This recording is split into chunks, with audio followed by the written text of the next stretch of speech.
Se denomina artefacto fuera de lugar a los objetos de interés histórico, arqueológico o paleontológico que se encuentran en un contexto muy inusual o aparentemente imposible que podría desafiar la cronología de la historia convencional. Se han encontrado muchísimos artefactos y objetos extraños durante el curso de las excavaciones arqueológicas que lanzan preguntas que incluso dejan sin respuesta a los más expertos en este campo, y eso hace que la búsqueda de la verdad sea aún más interesante.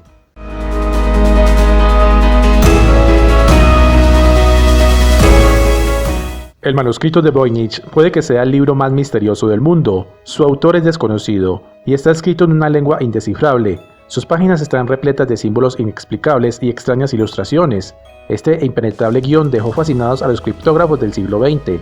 Lo que hace a este manuscrito tan inusual es el hecho de que está escrito empleando un alfabeto único que no tiene nada en común con ningún sistema de escritura conocido hasta la fecha. El manuscrito ha sido objeto de numerosas traducciones, especialmente en los últimos años.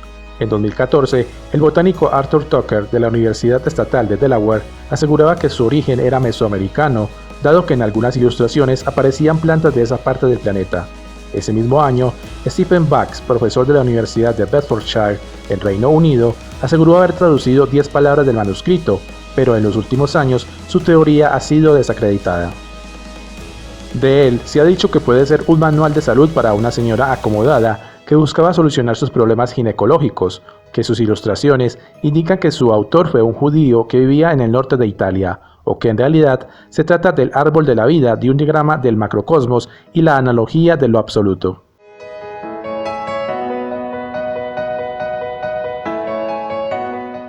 Durante los siglos XVIII y XIX, los zares rusos gustaban de coleccionar reliquias y tesoros encontrados en ruinas, así que durante las excavaciones arqueológicas realizadas en una tumba escita, situada en una región del sur de Siberia, cercana a la frontera con China, se encontró una pequeña estatuilla de oro que llamó poderosamente la atención de los expertos, quienes tras estimaciones oportunas le otorgan la antigüedad de entre 2000 y 4000 años. Esta estatuilla fue trasladada a la ciudad de Kiev en Rusia, de ahí su nombre, y actualmente es un preciado objeto de colección. Lo más llamativo de esta estatuilla es su apariencia. Sin duda se trata de un hombre, concretamente de un guerrero con un casco, pero su atuendo ha dado lugar a muchas especulaciones, ya que los amigos de las conspiraciones no han dudado en defender que en realidad se trata de un astronauta. Los defensores de esta teoría aluden a que las proporciones del cuerpo, especialmente brazos y piernas, no se corresponden con un ser humano, además de tener 6 dedos en cada mano. También hacen hincapié en determinados detalles de la vestimenta y por supuesto al casco que cubre la cabeza, más similar a un casco de astronauta que de guerrero. A pesar de que los arqueólogos sostienen de que se trata de una figura antropomórfica presente en numerosas culturas del mundo, algunos mantienen que el astronauta de Kiev es una prueba más de que los extraterrestres han estado y están presentes entre nosotros.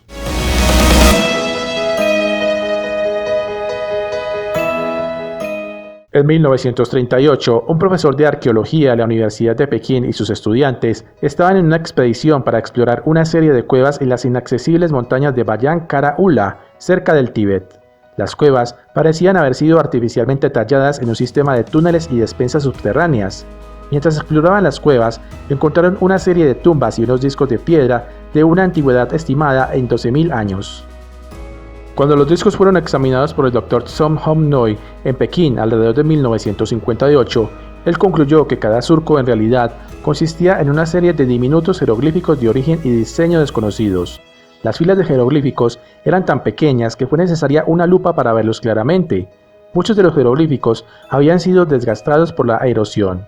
Cuando el Dr. Zum habría descifrado supuestamente los símbolos, se habría revelado la historia de un aterrizaje forzoso de la nave espacial Dropa, la matanza de la mayor parte de los sobrevivientes por habitantes del lugar.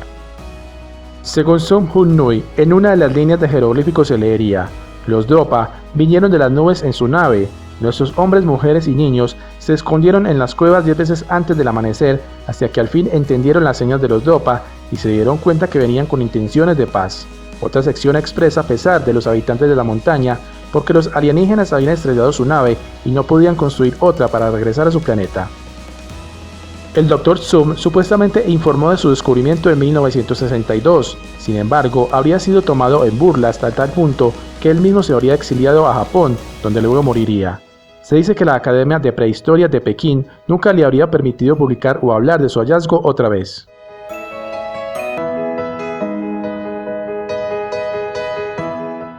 En los años 30, un misterioso artefacto fue descubierto durante una excavación arqueológica no muy lejos de Bagdad. La conocida batería de Bagdad se trataba de una vasija de 13 centímetros con una barra de hierro sobresaliendo por la boca. Un cilindro de cobre se encontraba en el interior del vaso y dentro había de nuevo otra barra de hierro. Después de examinar su construcción, los expertos llegaron a la conclusión de que se trataba de una batería antigua capaz de producir una corriente eléctrica de 1 voltio.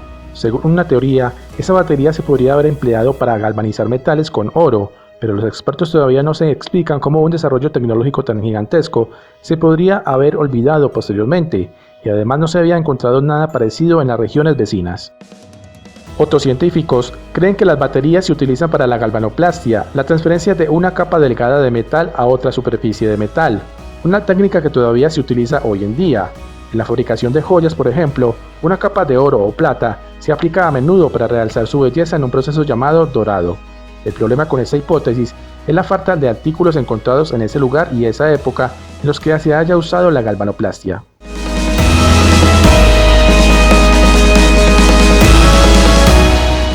Es aparentemente una bujía encontrada dentro de un trozo de arcilla el 13 de febrero de 1961 por Wallace Lane, Virginia Maxey y Mike Mikesell, mientras buscaban geodas cerca del pueblo de Olancha, California.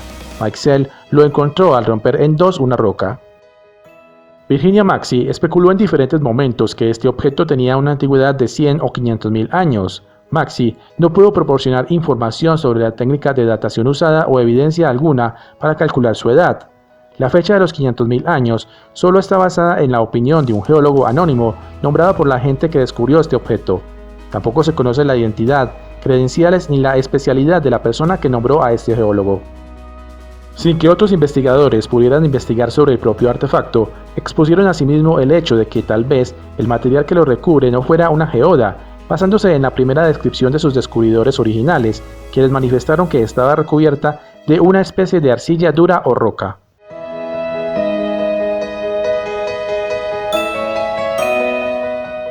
El mecanismo de Anticythera es uno de los mecanismos de computación más antiguos conocidos. Puede que sea el primer computador analógico de la historia, con un diseño realmente complejo. Después de décadas de investigación, los historiadores determinaron que el mecanismo estaba pensado para mostrar la posición del Sol y la Luna y el movimiento de los planetas, así como para predecir eclipses solares y lunares y algunos eventos claves de la Tierra, como los Juegos Olímpicos.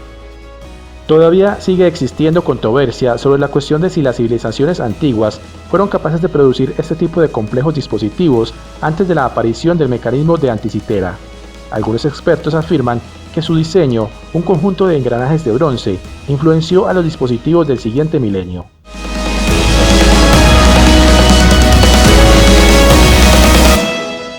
Es un disco de arcilla cocida con inscripciones en ambas caras, datado a finales de la Edad de Bronce.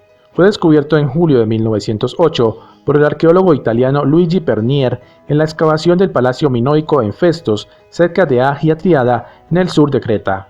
El propósito de uso y su origen aún no han sido determinados, lo que lo ha convertido a este objeto en uno de los más famosos misterios de la arqueología. Actualmente se encuentra en el Museo de Heraklión, en Creta. La inscripción fue realizada mediante presión de sellos jeroglíficos preformados sobre la arcilla blanda, en una secuencia espiralada hacia el centro del disco.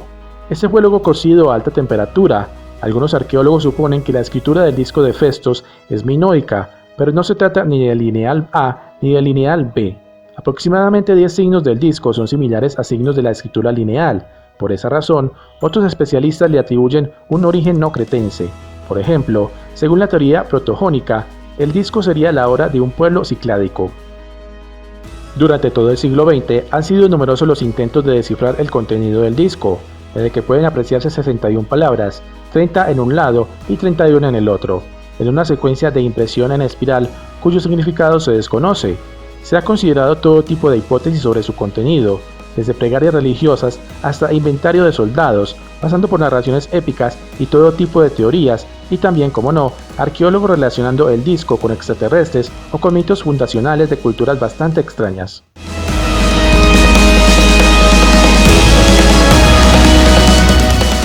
Estas misteriosas formaciones rocosas son realmente intrigantes, no solo por su perfecta forma esférica, sino además por su origen y propósito desconocido. fueron descubiertas en los años 30 por trabajadores que estaban limpiando la jungla de una plantación de plátanos. Las leyendas locales sugerían que las misteriosas esferas contenían oro escondido en su interior, pero cuando explotaron algunas de ellas con dinamita, resultó que estaban completamente vacías. Nadie sabe quién hizo estas esferas o por qué las hicieron. Es posible que simbolizaran cuerpos celestiales observados por una cultura antigua o que sirviesen como marcadores entre los territorios de distintas tribus.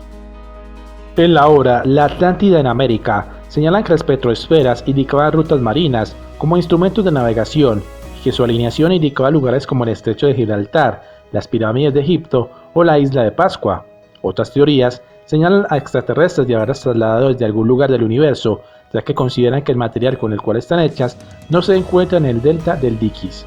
Las tradiciones orales y poblaciones indígenas justificaban la existencia de las esferas porque el dios trueno las lanzaba a los huracanes para alejarlos con una gigantesca cerbatana.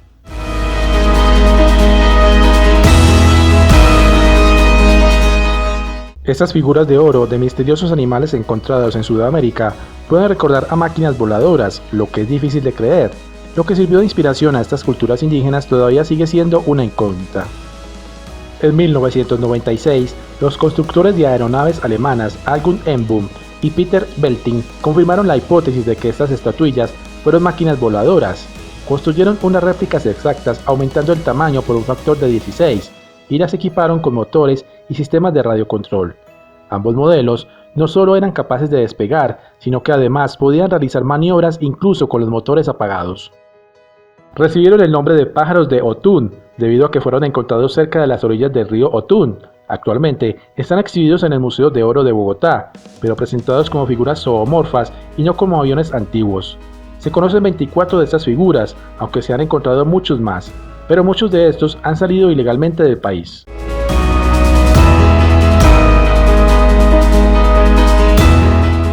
Este fascinante artefacto parece representar objetos y procesos que los científicos modernos solo han sido capaces de observar a través de los microscopios. En particular, por increíble que pueda parecer, el disco genético muestra la concepción y el desarrollo de un embrión humano.